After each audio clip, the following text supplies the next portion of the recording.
ये बड़ा अच्छा नस्ल वाला है। ये जो इसके सींग बड़े हैं, ये वाला, इसने कल मुकाबला जीता है।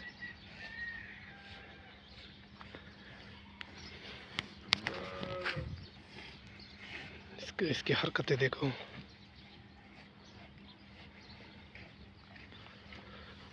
दूसरा ये भी एक नस्ल है।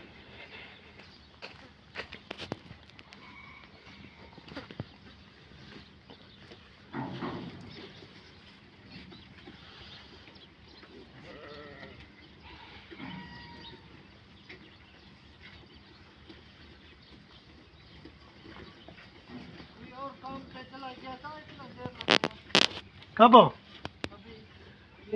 वो रेस था ना, रेस की वजह से थोड़ा रुक गया।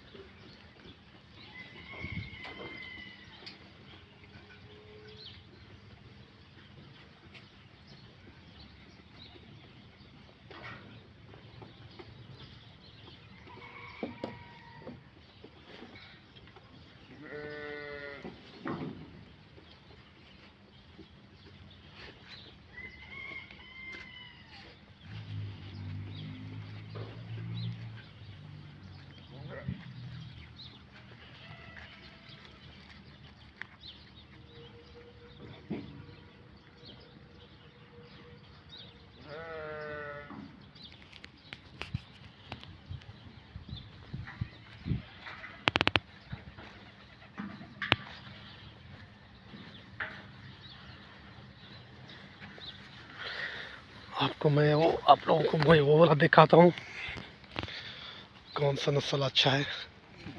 बहुत ज़बरदस्त है दूसरे वाली भी।